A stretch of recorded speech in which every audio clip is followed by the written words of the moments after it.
Good evening and welcome to the Business Day. I'm Javon Keys.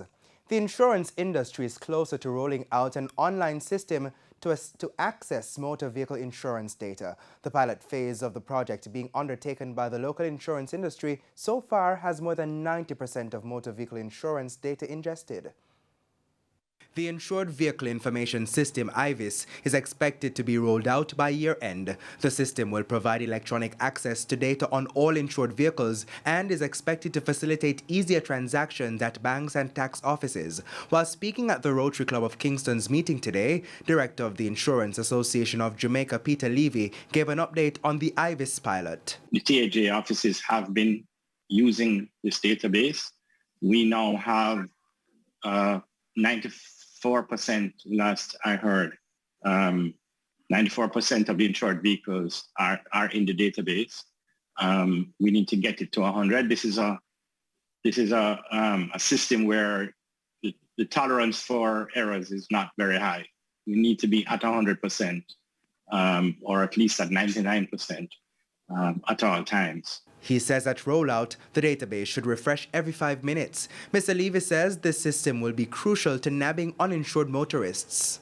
We estimate that perhaps up to 25% of the cars on the road, cars, trucks, taxis, whatever, are not insured. And there has been a booming trade in forged certificates as well. So this was a problem. And one of the solutions that we thought of was to have a way for the government and the authorities to verify the insurance is enforced in real time.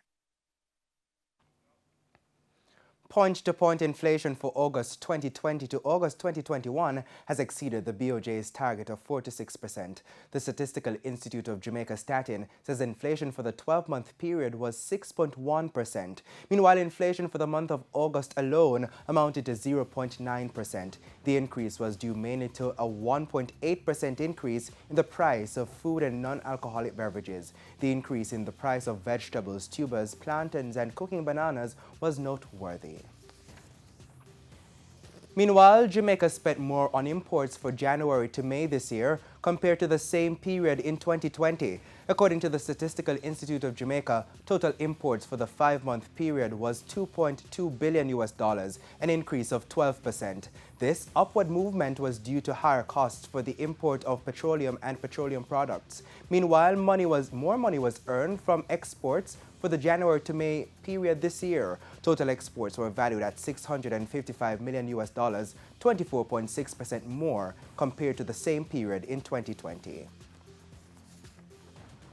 First Rock Capital Holdings has signed a 5-year lease agreement for its newly acquired commercial building on Oxford Terrace in St. Andrew. Now, in a release from the company, it says the property was leased by Anglin Global Affiliates, a business process outsourcing company.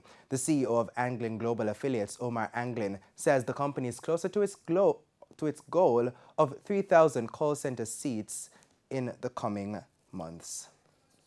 Now into currency trading, the US dollar is selling for an average $149.13. The Canadian dollar is trading at $118.28. $206.73 is the going rate for the pound and $177.35 for the euro.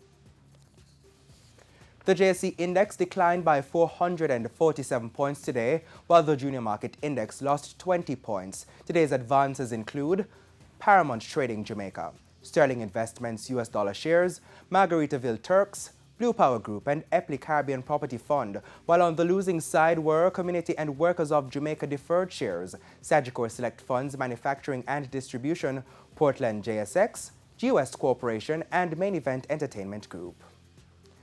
And that's it for the Business Day. I'm Javon Keys. Regional and international news right after the break.